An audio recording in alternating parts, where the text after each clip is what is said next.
funny because I had two qualities that took me down that path. One was I was good at being that leader and that sales kind of mindset. But the second one is I didn't want to be the guy that was a control freak, which is really also odd for the IT industry. Those guys want to control everything, right? So those two things together led me to be a pretty good entrepreneur, also led me to be a pretty good salesperson, led me to be a pretty good leader.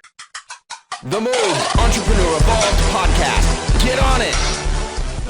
And we're back with another episode of the Moved Entrepreneur Evolved Podcast. I'm pumped. I got Chris Weiser here. What's up, man? How you doing? Good, man. Thanks for having me. And I don't think I told you this in the green room, but just to be just like you, I brought my own Luca hat so we can be matching today. So I'm very excited about that. I actually do have, this is my hat I wore a lot. Actually, I have another one that is a Hurley hat that got stolen a couple of weeks ago in Phoenix. So back to Old Faithful. Dude, I was just thinking this morning too. It's really funny you say that because I was like, oh man, I was running. I was getting some training and stuff. And I was like, oh, I got to make sure I get ready. And I was like, oh man, I've been wearing this hat too much on this podcast. So now I think you might be like doubled it up. So maybe I should just retire it just because like you met me at the point of connection. Check this out. This has nothing to do with anything, but I think you'd be a guy that would just get a kick out of this. I saw this on Instagram right before I left. You ever seen this sport? Oh, I have seen that. Yeah. I actually grew up driving race cars, so I kind of pay attention to stuff like this. Dude. I have seen that. Yes, I have seen that. Those guys are crazy. Those guys are crazy, man. Well, dude, let's dive into this. Let's dive into this. And for anybody that doesn't know, Chris Weiser, you teach IT service providers how to double their recurring revenue in 6 months. 6 months, you build out a lot of different things, but it did not start like this. Am I right? Yeah. So I want to go. I started as them. So yeah, I'll let you go with it. Yeah. I'm interested to hear what was that start from the beginning. A lot of what Moved Entrepreneur Evolved is about is learning about where's the beginning, because we always we all see the marketing ads, right? But those aren't always the truth. And in the back room, we were just talking about transparency and like how important it is. And so I think it'd be cool to hear like, where did that entrepreneurial trigger work with you? Was it a family owned business you saw that were inspired? Did you have a friend's dad who made money? You said, I got to be like him. Where were you? It's an interesting question. I've actually never been asked where it started.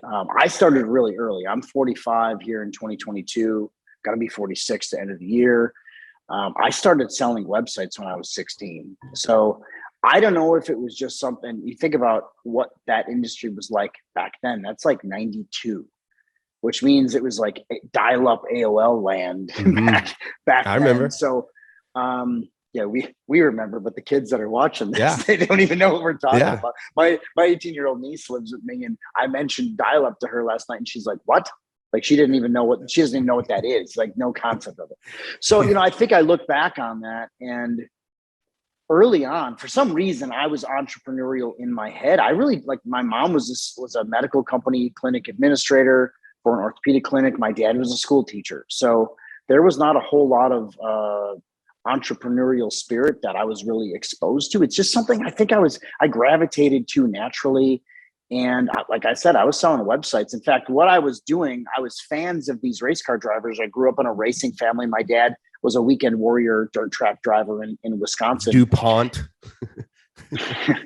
That's Jeff Gordon, buddy. That's different. That's Jeff Gordon. That's the old Rainbow Warriors. That's different. But he was a weekend warrior, meaning that on the weekend, during the week, he was a school teacher, 6th, 7th, and 8th grade school teacher. And on the weekends, he was one of Wisconsin's most famous race car drivers.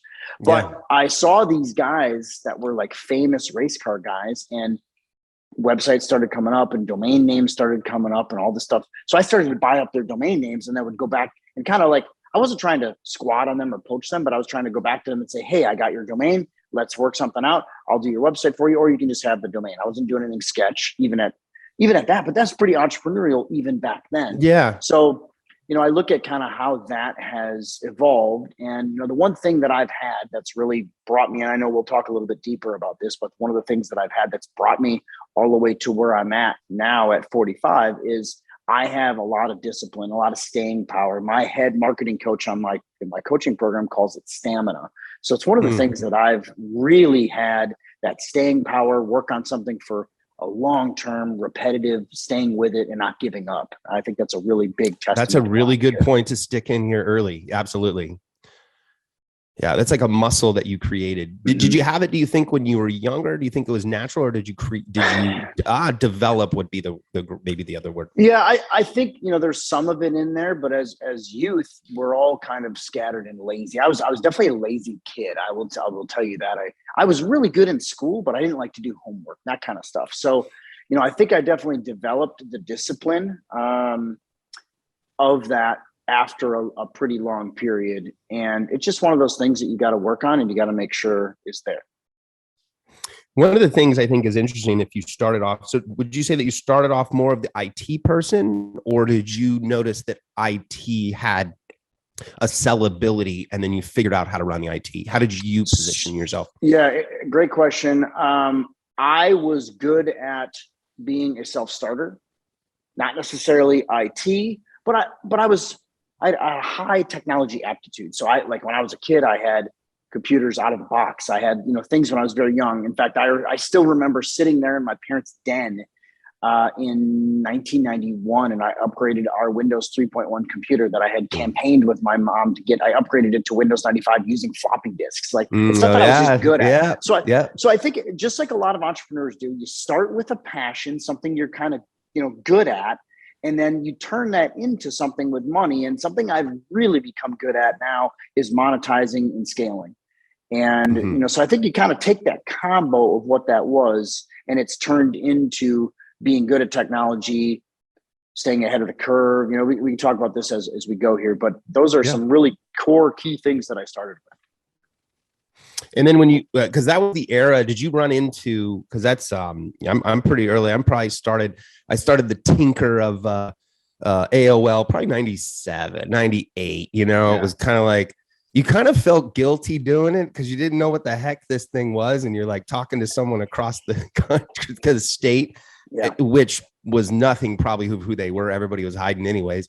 But, talk about a weird feeling when you'd come home and it'd be like, you got mail. And you're like, what the heck? The last thing I had was a pen pal that you'd be able to talk to someone across at that age, right? Well, and I got in trouble from my parents because I ran up. We lived kind of in the country in rural Wisconsin, and I ran up a long distance cell phone, or like a telephone bill, over dial up, because I was on AOL. I graduated high school in 95. I was on AOL when I was a freshman. So that was super early in that. And then I went to work after I graduated high school. I went to work at a dial-up ISP, an internet service provider. And you heard me mention the aptitude thing, but then, within 6 months of being there, I was running their help desk and just working, just leading. So I've definitely been a natural leader. Okay. And that came early, but then turning it into entrepreneurial mindset and entrepreneurship and making money and all these other things, especially being, there's a big difference between I can make money in a given setting versus I can sustain that and turn it into wealth. There's a big difference there. So great conversation. That was developed, that was learned. And I will tell you, I love my brother. Great example. Love my brother, but same exact skill sets as me, if not better. And he's 42 years old and unemployed. And the only difference, again, love him. This is not a bash on him. I say this right to his face. The only difference is discipline. So he hasn't taken those skills and turned it into something and had staying power in that long-term stuff. Let's dive into that a little bit, because I talk about that a lot. And I talk about it in a context of martial arts a lot, because I just always talk about that on this podcast. It's an addiction that I have, so I always bring it up. But a lot of that is, if it fits, again, I have a guy over here, I get away with it, I guess. But at the end of the day, I think that it's really important to really talk about what that really means. And I think that when you say staying power, I think the part that people miss is the mundane, boring, I shouldn't be here, I'm still here. It's almost like working out a little bit when you're sick. It's like, I'm still not feeling good, but I'm still going to go for a little walk. It didn't keep me going. Do you think it's interesting I think you bring that up. Yeah, I got a good point on this, because I was talking to a friend of mine. I'm looking at my phone here yesterday, because I was talking to a friend of mine he's actually taking me to dinner tonight. And we're going on a little man date. But one of the things that I said to him, I'm literally going to read right off my screen here, because he's working at a solar company.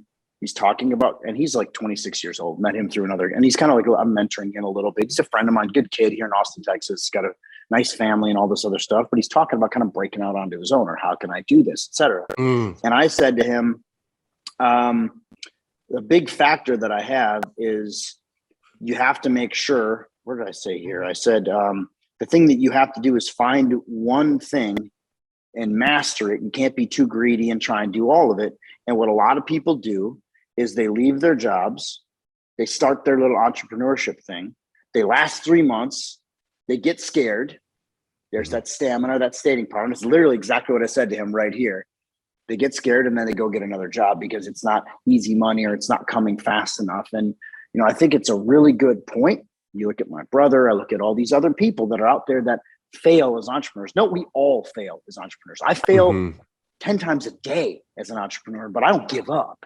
And that's the big factor. I know myself, I trust myself, I know what I'm capable of, and I just execute until I find something that works. And sometimes it goes down the right path.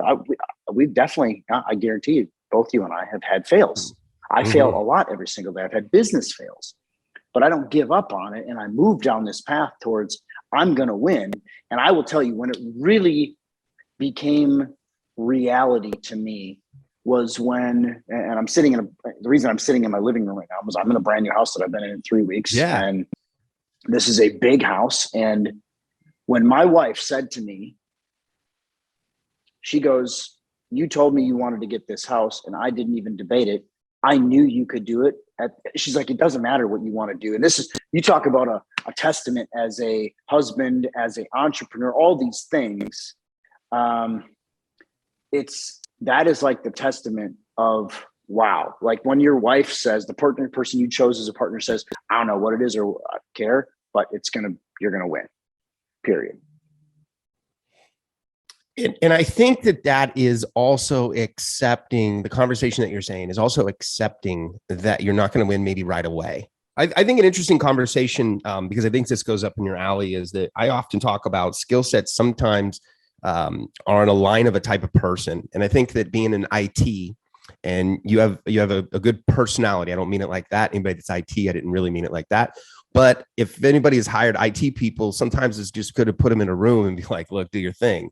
So when you look at IT and you see the way that IT's gone, how have you found your way to play both cards? Because that's a talent. That's not a normal. It's really well said. You're 100% accurate, because most IT guys, most technical people are very, and I do my personality profiling using the DISC chart. I don't know if anybody's watching this. Google DISC. It's DISC, means dominance, influence, steadiness, and compliance. Most IT guys are introverts. They're very steady. They're very compliant, but they're not natural leaders. They're also not natural salespeople. So when they go to sell or when they go to build their business, they're leading with the tech first, which is great and fine. You're going to do good at product delivery, but the things that you're going to struggle with are going to specifically be, I need to sell, or I need to sell profitably, and I need to lead.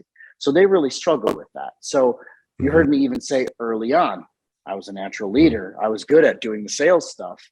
I'm unique in that sense. I will 100% say, from coming into IT guy land, and when I'm talking about IT the Chris Weiser way, my brand is called 7-Figure MSP. MSP means managed service provider, and it is outsourced IT for small to medium sized business. So that's what I created. That's what I was. But I focused on selling first. I was decent at tech, but I would and actually it's funny because I had two qualities that took me down that path. One was I was good at being that leader and that sales kind of mindset. But the second one is I didn't want to be the guy that was a control freak, which is really also odd for the IT industry. Those guys want to control everything, right? So those two things together led me to be a pretty good entrepreneur, also led me to be a pretty good salesperson, also led me to be a pretty good leader, which allowed me to kind of stay out of the trenches, allowed me to grow my business from I don't want to say afar from, but surely not working in it. I was working on it. And those are big, big differences. And what we do now is we try and, our goal, and you mentioned in your open, our program teaches IT service providers, managed service providers, how to double their recurring revenue in 6 months or less. We give them systems, process, and structure, things that they're already comfortable with to help them come out of their shell a little bit. Mm-hmm. And the huge advantage they have right now in this world is cybersecurity. Hacking is taking, it's impacting everyone. And the IT services went from it's nice to have to if I don't have this, my business, I don't care how big or small, my business has to have cybersecurity.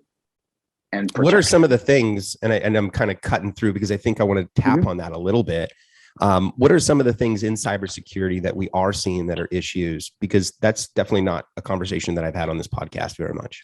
Sure. Well, the challenge that all these small businesses have is they have an uneducated workforce.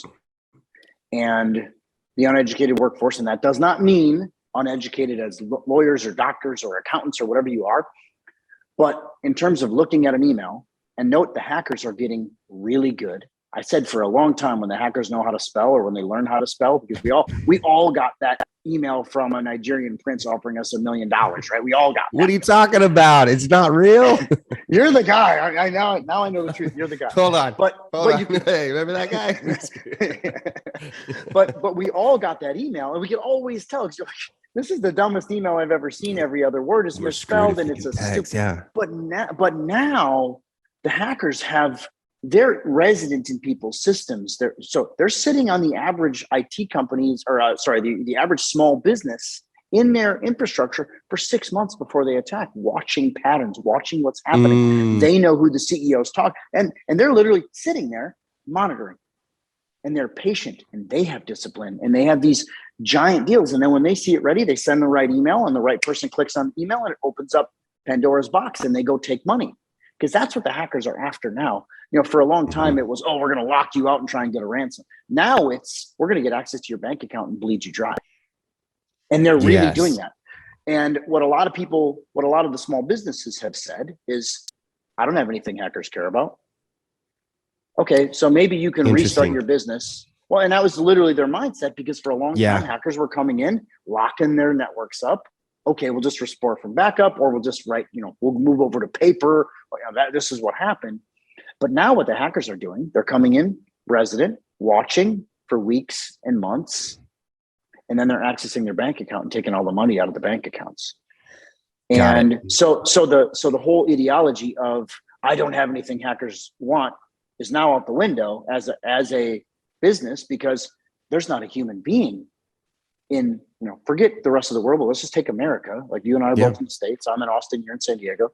There's not a human being that is an entrepreneur or a business owner or even an employee that can afford to have their bank account emptied.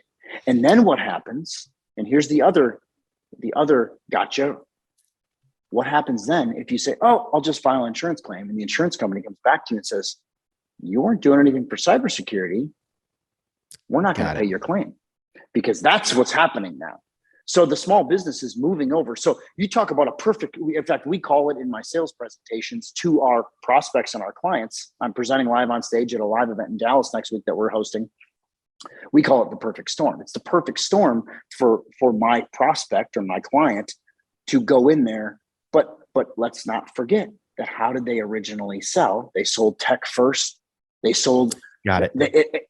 So they're in this world where they massively undercharged for a long, long time, and now the market has shifted and they're not. So we teach them how to make that shift. And that's actually a really interesting conversation, because this might be a question after that I'd ask you. One of them is, at what stage should a business owner in their evolution start looking at that cybersecurity? At what stage should that be triggering them? I mean, right now, a lot of people on a solo entrepreneur standpoint, they're more afraid of losing their Facebook account or their Instagram account. Yeah. So what stage are people honestly, looking at? It needs to be now. It needs to be. And to give you an idea, you heard me just mention my friend thinking about solar. I told him he needs to make sure he's got MFA on everything, multi-factor authentication on everything, because the thing that the hackers are doing, they're not targeting you, really. Very few of us are being targeted. We better be very high net worth, and we better be out there so they know who we are. But you know what they're doing? They're throwing out blankets.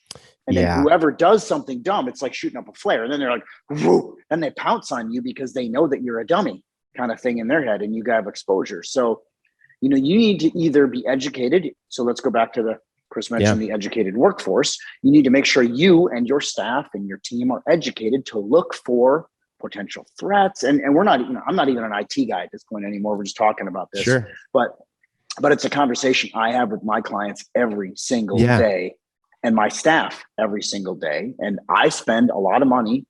I have about 20 full-time staff in my company right now, with about 20 more contractors and virtual assistants. We only give certain people access to our internal networks. Everything is multi-factor protected. I have a full-time IT guy. He's in fact my very first client. They protect us, and to give you an idea how potential it is, I had a third-party digital contractor get one of their computers compromised, and my Facebook account got hacked. Oh, and I was in Facebook jail for about 45 days. Still dealing with it. Wow. So this is an interesting one. And you've had this too. I think it's because we've been doing this for so long. I think that's a good answer. You could give this one. You know, that small business that has Earl, and he's had Earl for 9 years, and Earl just, he transitioned to the new thing. He was the website guy. Now he's kind of doing cyber. Yeah. What's a good assessment? I mean, I've had mine before, but what are some good assessments on that person? Because honestly, that person sometimes is hard to get rid of. You should be having every year. You should be, even with an outsourced IT guy, you should be having, especially an in-house IT person, or even a guy that likes computers, right? Just like Earl, like you mentioned, you should be having a third-party cybersecurity risk assessment done. And the big factor you have to think of yourself. It's funny, we did not come on here to have this conversation, but I love that we are. Whatever, we're on our way. It's great. No, it's great. It's great. But the big thing that you have to remember is, and the question you got to ask yourself, and I totally understand that you as a small business owner that you're watching this, you've never spent money on IT. I get it. I totally understand. Times have changed. What would happen if all the money in your bank account's gone? And then on the flip side, you went to file an insurance claim and they're like, oh, you weren't doing anything and we're not going to pay your claim. What would happen to you? And you don't have to answer that to me. You ain't got to answer that to Jason. You just got to answer that to yourself, because that's a reality. That is a real thing that can happen in 2022 and beyond. Oh, it's happening in Bitcoin right now. I mean, you're seeing I think there was just an article about Coinbase, and they're saying that that it can be compromised, and people are just freaking out. And not only that, here's a great example of that. My friend had $75,000, not a huge deal, but had $75,000 in a wallet. I forget what it was. I think it was crypto.com. He had a crypto.com wallet and lost his cell phone got destroyed. Gone. He didn't back up his keys, didn't back up anything, and lost all of it. Gone. He has no access to it. So it's not only the making sure that you're CYA with hackers, but it's also making sure that all the things that you set up, like your crypto.com wallet or Coinbase or whatever it is, that you actually have backdoors in it before it's too late. Because he came to me, he's like, hey, I need to get access to this. I'm like, where's your phone? And actually what he did was he wiped his phone, moved to a brand new cell phone, wiped his old phone, and his secondary keys were on his old phone, and he wiped them and had no backups to them. So it's like a tough day.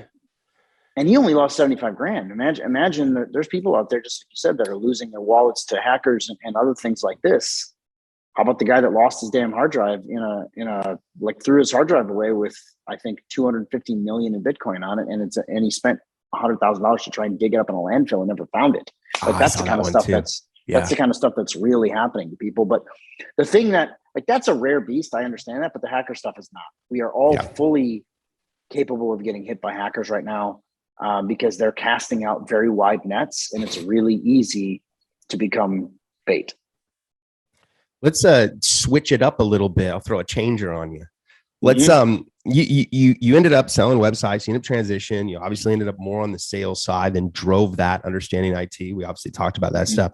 When did you decide to make this more of, I'm going to use the word juggernaut, but that's just the word that came up, but it became a widely scaled decision. There came a time when you decided, I'm going to scale my business and put yourself into a position of speaking and throwing events. And, we just talked right now. You said an event going on with about 300 people that are going to show up. That didn't start from No. The beginning. Yeah, So for sure. it's very interesting to hear, because I think it's important that even the skill sets that people talk about, what I think you're going to share right now are risk steps that you decided to take. And that's what I think people need to hear. You took a chance somewhere in there. You went, all right, here we go. Where was that shift? And you decided to change it to more of a live events, bring people in, that type of thing. Yeah. And I'm going to it's a little bit longer of a story. So I'm going to, take a couple minutes to go through that, but it started with multiple steps, and let's go back to that stamina, staying power, discipline thing. It goes all the way back to me starting my IT firm. I got really frustrated early in the IT firm. I had an employee embezzlement. I had a bunch of stuff, and I didn't quit. And I started to build it up. And what I definitely was doing, without even realizing it at the time, was I was making a lot of decisions towards long-term profitability, towards long-term value. And then one day somebody walked in the door to my IT firm, and it was a phone call, actually. So really, they didn't walk in the door, but they picked up the phone and virtually walked in the door and said, "Hey, we would like to acquire you. We're coming from Chicago. We want to move into the Milwaukee market." I was in Wisconsin, in Milwaukee. You are on our list. We saw your Facebook ads. We saw your Google ads. There's no Facebook ads at the time. We saw your Google ads. We know that you're a presence in the Milwaukee market. And because I was doing all the right stuff, kind of accident, I was doing it with the mindset of I want to exit, but I didn't really know what I was doing. And I was just long-term contracts, recurring revenue, high ticket margins, high profitability margins, Chris out of the fold. So all that stuff that started there. And if we go all the way back to being a good leader, not wanting to be a control freak, but being an entrepreneur mindset. So all that stuff led to, I have a highly profitable company that runs without me, that has long-term revenue, long-term recurring contracts, which made it valuable. That company snatched me up for 7 figures, and it was mid 7 figures. It was good, not a phenomenal, not a life-changing exit, but I shouldn't say not a retirement exit. Life shifting. Surely a life shifting or life changing exit. My wife and I decided to move out of Wisconsin. We were done with the cold. We picked up, moved to Austin, Texas in October. I sold that June of 2015, moved to Austin October of 2015. And I then took some time and looked back at, what do I want to do? I took basically a sabbatical. Which people don't do this enough. They don't take time to stop what you're doing, because I'm about to ruin. No, that's a different line. It's a lyric that I'm used to. Right. I know. So I kind of stopped what I was doing, and my wife was freaking out at the time, by the way, because we had some money, but I put a lot of money away for long-term stuff, which is still sitting out there. And I was like, look, I need some retirement, because I had been an entrepreneur. I never built any retirement. So I put a bunch of money in away, and I took a little bit of cash out for us to basically live on, and move to Austin. And she's kind of freaking out. She's like, we just bought this new house, blah, blah, blah. And this is, again, this is May of, end of 2015 into 2016. What are you going to do? And I was taking a sabbatical. I need to figure out what I'm going to do next. So I stepped back and looked at, I knew my vertical I wanted to go at, which is one of my core things. Pick a vertical, folks. You don't have to only focus on that vertical, but you're going to market to that vertical. And I looked at that vertical and I said, what thing is that vertical really missing that I could fix? And there was a big marketing guru that I knew, that I had been one of her understudies. She was killing marketing. There was also all this service delivery stuff that was happening. And I knew I wanted to be in this industry, meaning the IT service provider industry, because I had this, I built my company up to 7 figures and sold it, flower in my hat, right? You got a story. You got a story to market. Exactly. So I had all that, and I knew I wanted to stay here, but it became one of those things of, how do I take it and look at it? And as I was diving into it, and I had this dawning of, oh my God, they need to know how to sell. These guys don't know how to sell. And at the same time, it was, and yes, and I still get in arguments with prospects now. We all, this as well as I do. We all have the haters that are all over the internet. My Facebook ads comment section looks like dude, you're the worst human on the planet. Correct. Yeah, I just had one this last week that was like, this guy is the Omega of Omega douches. I had that. That was this week on my comments. I was laughing my ass at it, because if you actually met me, if these people actually met us, they'd be like, this guy's so nice. I'm the further, and you can probably tell this by shooting the show. You and I have never met before. Dude, we've never met. at all. And we're just shooting the shit, having fun. Like, we're not jerks. Just because we are successful doesn't mean we're scammers. It's a long path. And that instant success that happened overnight took me 7 years to get here, kind of thing. Right. So really quick, let me kind of finish that. So I looked at what I focused on my vertical, and this is, and if you guys that are watching are going to take one thing away from this, it's pick a vertical, focus on it, and then solve a problem that they have. Don't try and be a jack of all trades, master of none. Solve a singular problem that they have and destroy it and stick with it. And Russell Brunson says this, and I'm a huge Russell Brunson fan. He says that if you do a webinar every day for a year, you're going to make $1 million. And he's spot on with that. Like, I could not agree with that anymore. And I basically did that. He said, if you do a webinar every week, sorry, if you do it every, I don't know if I said that right. If you do a webinar every week for a year, you'll make $1 million. Yep. And now, even still, we've reduced the webinars a little bit, but I do 2 a month. I do 2 live webinars a month. We put between 300 and 600 people on these webinars, and we convert really well, and we convert them all. So we have a very solid sales strategy that turns them into that. So, those couple of tips, and that's kind of my path that got me here. And along with that staying power. Well, I think it's interesting that you brought that up, because you'd brought up a thing, and I was going to kind of bring it up here. I got to make sure I pull this thing here. But you'd actually brought this thing up, and it was a little back, and you said, I've been doing this 12 days of sales in my groups. Have you seen it? Here's the day. So where I was really getting at is because I believe in a lot of repetition. I believe that people undervalue repetition. I think that people undervalue the art of mastery of 10,000 hours. You don't have to do 10,000 hours to be better and make a living. I think that that's the part that I think people miss in that commentary. Become a master is like somebody that's, say that they're a judo practitioner, and their one judo throw is so incredible. They're doing it out of naturality. But could you learn judo and start a judo school and teach judo? Sure, you could get to a certain level and do that. And I think that one thing that I talk about a lot, and I think that what I'm hearing from you as well, is like, find something you can repeat to master. And without scale, that repetition, honestly. and you got to be able to scale it, because if you can't scale it, and this is a good lesson of what I did too. So and some of this is by accident, some of it had some purpose to it, and I was kind of looking at some other people and modeling what they were doing. But I started out with one-on-one coaching, and as I moved into this, and you heard me mention that my current IT guy was my first client. We started out looking at his stuff and analyzing him. And he's one of my bigger success stories, because he's well over $1 million a year now as a solopreneur. He's still kind of a solopreneur, cybersecurity shop. But it all came around.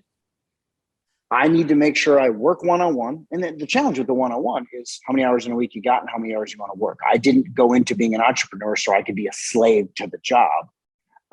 So I got to like 20 clients, and I was offering basically 2 hours of coaching a week. Well, do the math. That ain't much free jammed time, up, right? Mm-hmm. So, but I had this plan of and I did that for 12 months. Note, and this is a really big key. So I started out one-on-one coaching, did that for 12 months to build my curriculum, know that it worked, all these other things, but I stayed with it for 12 months, and we increased, but I knew I had a max. I was definitely at about month 10, I was like burned out, because it's a lot. It's 40 hours a week every week. And the trick was, like, these people are all at different parts in their businesses. So you're just like having to reinvent the wheel for each one. I was like, all the stuff over the place. But I knew that I was going to take it to a group model. And that was my plan in the beginning to, okay, I'm going to make sure this works, build my curriculum, make sure that's solid. I'm going to stick with it for a year.